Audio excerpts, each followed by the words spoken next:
Cerita tentang Beirut berlanjut dengan menganalisa dari bentuk asap serta pola ledakan. Sehingga pakar bom nasional yang baru saja pensiun yang lama berbakti di negara di bagian Puslap Fort menjadi teman diskusi saya selama beberapa jam kemarin. Lalu tambahan data dari negeri seberang mengkonfirm satu hal lagi. Iran bermain. Iran menyerang Amerika dengan banyak sudut. Salah satunya membangun propaganda dengan pernyataan COVID itu ciptaan Amerika. Iran akan melaksanakan keadilan. Apa keadilan yang akan dijalankannya? Hutang nyawa, bayar nyawa. Menjadi gerakan operasi intelijennya Iran. Kematian Qasim Soleimani harus dibalas demi tegaknya integritas bangsa dan negara Iran. Namun, jejak uranium Iran terbaca yang langsung dieksekusi dalam tanda petik untuk menimbulkan efek gentar bagi Iran. Ini adalah go ahead gerakan shadow Amerika, Inggris, dan Mossad. Iran bermain di kisuhnya Tiongkok Amerika di Indo-Pasifik. Sama seperti ketika Amerika sekutu perang melawan Jerman di Perang Dunia Kedua. Tahu-tahu Jepang ambil kesempatan di Timur Raya menyerang dan mencaplok Asia Timur Raya. Jepang memanfaatkan kisruhnya Eropa. Iran kali ini juga sama. Dendam Qasim dan rusaknya dunia Timur Tengah oleh Amerika masih meninggalkan bara. Iran memutar melalui Eropa dan pasti akan masuk ke Amerika dari sisi lain, menyerang daratan Amerika, memanfaatkan euforia Pilpres Amerika. Ini menambah seru peta Perang Dunia Ketiga kali ini. Hal yang terjadi di Beirut merupakan wake up call bagi Amerika akan musuh lamanya. Timur Tengah belum bisa melupakan apa yang Amerika perbuat atas mereka, yaitu kerusakan di banyak negara di Timur Tengah. Amerika menghadapi front baru di Timur Tengah. Iran serius ambil posisi walaupun mereka pasti akan menyangkal adanya uranium di Beirut. Namun pastinya mereka siap atas apa yang mereka harus tanggung. Apa yang Trump lakukan? Perang pemilihan presiden, front Timur Tengah, front Indo-Pasifik. 8 shadow man dari tim Reagan sudah 2 kali minggu kemarin dipanggil lagi ke Gedung Putih, dan Roger W. Robinson masih memimpin beserta petinggi NSC dan Pentagon.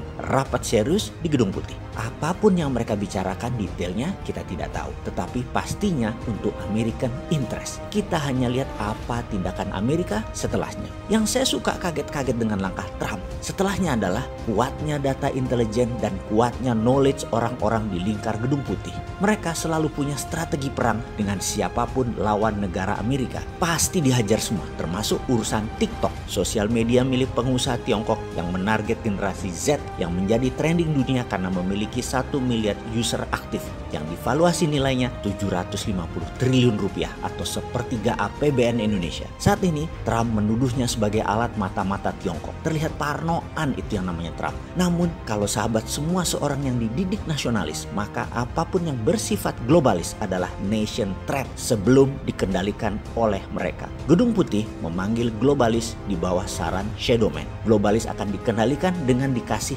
mainan dalam tanda petik. Sehingga beberapa globalis cabal dapat perintah paksa. Apa perintahnya? Microsoft diperintahkan dalam 45 hari melakukan divestasi ambil TikTok. Lalu Mark Zuckerberg dan YouTube harus membuat aplikasi sejenis. Efeknya Instagram sedang siap-siap meluncurkan Reels, layanan berbagi video pendek yang bakal menjadi pesaing TikTok. Reels bakal hadir pada Agustus tahun ini rencananya. Trump melakukan hal mendukung langkah kapitalis lainnya seperti beredar kabar yang menyebutkan bahwa Instagram berencana menyogok para influencer TikTok supaya beralih mengisi konten di Reels. Instagram konon mengalokasikan dana senilai ratusan juta dolar untuk keperluan tersebut, yaitu membayar influencer pindah. Ini strategi Trump untuk negara mulai kendalikan para kapitalis. Trump berencana juga untuk menandatangani perintah eksekutif yang memaksa ByteDance untuk melepaskan kepemilikannya atas TikTok di Amerika. Benar, Amerika tidak mau apps kebanggaannya Facebook dan YouTube digusur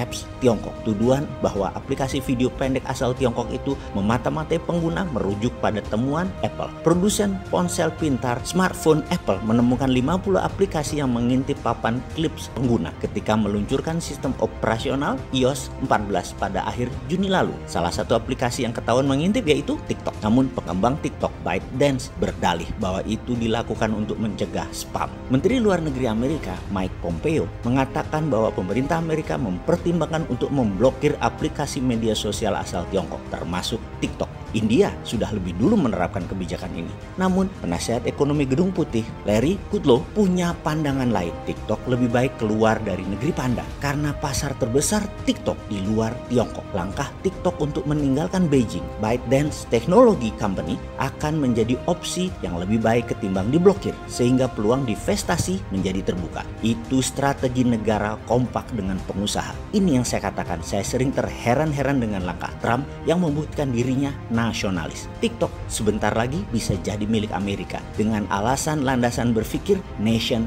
threat, ancaman kalau tidak dikendalikan. Jadi TikTok, Microsoft, sosmednya Mark Zuckerberg akan dikendalikan Trump sebentar lagi. Kapitalis yang disuruhnya mengambil alih mendivestasi juga mendapatkan kuncian, sehingga dengan satu batu dua burung kena adalah kendali negara atas swasta, di mana oligarki dulu mengendalikan pemerintahan dengan membeli pejabatnya, sekarang dikunci balik, dikendalikan pemerintah. Langkah ini membuat kita Indonesia harus belajar. Tidak boleh ada oligarki di Indonesia, tidak boleh ada plutokrasi yang mengendalikan kebijakan bernegara. Oligarki adalah sekelompok orang mengendalikan pemerintahan. Plutokrasi adalah orang kaya atau kapitalis mengendalikan pemerintahan. Uranium adalah ancaman atau threat. TikTok adalah threat dan langsung dieradicate, langsung ditiadakan. Sekali lagi, Indonesia harus berkaca dengan banyaknya kejadian di berbagai negara, kemudian ambil pelajarannya. Tiru yang baik, ubah yang jelek. Kalau perlu masukan lagi, ya jangan malu-malu. Undang jagongan si Sontoloyo ini. Gak neko-neko kok orangnya.